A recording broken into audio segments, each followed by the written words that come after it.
Bonjour, nous allons traiter aujourd'hui de la consolidation de fichiers, la consolidation qui vous aidera à regrouper des données, des fichiers identiques avec des données différentes dans un même tableau, un tableau vierge, qui vous servira de réceptacle de données. Quel est l'intérêt? L'intérêt, c'est que vous pouvez avoir plusieurs tableaux dans ce style-là, vous voyez, avec 3 pays, un chiffre d'affaires, des coûts, une marge, et puis l'avoir éclaté sur 10, 15, 20 fichiers, ne pas vouloir à chaque fois paramétrer refaire toutes les sommes, toutes les additions, s'éviter les manipulations, les copier-coller, les risques d'erreur. Si vous voulez avoir quelque chose de paramétré, de clair et qui reviendra régulièrement, vous pouvez utiliser la consolidation. Là, j'ai pris un exemple tout simple. Quand vous avez une quinzaine de colonnes sur à peu près une centaine ou 150 lignes, ça peut vous faire gagner un temps précieux. Si on regarde tout de suite, vous allez voir que j'ai ici 3 fichiers.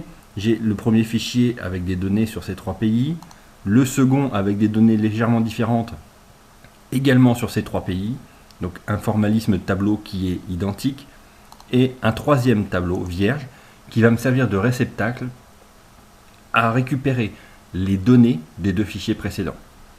Alors, tout de suite, comment ça marche? Dans notre onglet Données, on a un petit bouton de consolidation. Je vais venir sélectionner la totalité de ma zone, de mon tableau, donc celui que je vais vouloir consolider. Je clique sur Consolider et il m'ouvre une nouvelle fenêtre avec 3 champs. Vous allez voir quelque chose de relativement récurrent, à savoir la fonction, donc la somme, le nombre, la moyenne.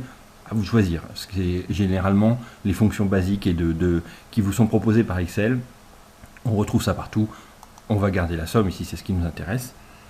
Et ensuite, les données de référence. Allons chercher les références. Quelles sont celles que l'on va ajouter et conserver pour faire cette consolidation? On va d'abord commencer par notre fichier 1 qu'on va aller chercher. Donc on resélectionne dans ce premier fichier le tableau et la zone complète qui nous intéresse.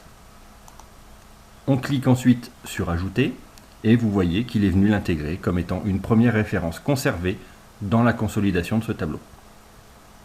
On va lui ajouter le second, sinon on n'a pas trop d'intérêt. Même chose, second fichier, je sélectionne la totalité du tableau, la même zone. Alors, si mon tableau était positionné ici, ça ne changerait absolument rien. La seule chose, c'est que je sélectionnerai quand même bien la totalité des champs et la totalité des données. Et on fait Ajouter. Voilà. On a bouclé déjà nos références ici. J'ai un exemple simple, 2 fichiers seulement. Si je dois le faire 10 fois, je vais ajouter ici une dizaine de lignes. Vous voyez que l'ascenseur est déjà prêt pour que vous puissiez ajouter des références. Alors, on pourrait s'arrêter là. Néanmoins, il y a des données qui sont relativement importantes, à savoir les étiquettes. On voit qu'on a des étiquettes de colonnes et on a des étiquettes de lignes. Donc ici, on va venir lui intégrer qui doit prendre ces éléments en compte. Lié aux données sources, on pourrait cocher si on voulait effectivement avoir une donnée dynamique à l'ouverture et ce genre de choses pour que ça se remette à jour systématiquement. Dans l'exemple ici, on va le faire. Moi, je pense que quand vous voulez conserver une donnée et que vous voulez maîtriser ce que vous réactualisez en permanence, ça vaut pas le coup de le faire. Si vous voulez quelque chose de dynamique et de récurrent, faites-le, ça vous simplifiera la vie. On va cliquer sur OK et on se rend compte que voilà, c'est magique, l'addition s'est faite.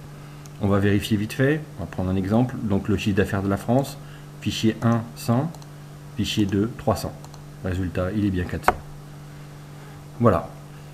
En quelques clics, on a additionné, consolidé les chiffres. Vous pouvez faire le test partout, ça fonctionne. On a quelque chose qui tient, qui peut se paramétrer. Et puis la cerise sur le gâteau, ça va être de se dire, ben là, si je modifie, je passe à 200. Donc je devrais normalement récupérer un chiffre de 500. Je resélectionne mon petit tableau. Je reviens en consolidation. Mes paramétrages sont déjà faits. Je reclique sur OK. Il est venu me mettre à jour les 500. Voilà. Voilà la consolidation. C'est quelque chose d'assez rapide, quelque chose d'assez simple dans l'utilisation. Encore faut-il savoir à quoi correspondent les différents champs. Mais c'est un outil relativement puissant. Si vous avez des gros traitements à faire, je vous le conseille.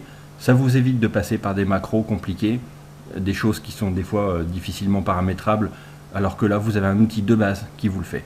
Juste à faire attention à vos sélections, à ce que vous prenez, comment vous vous positionnez et à bien maîtriser le sujet.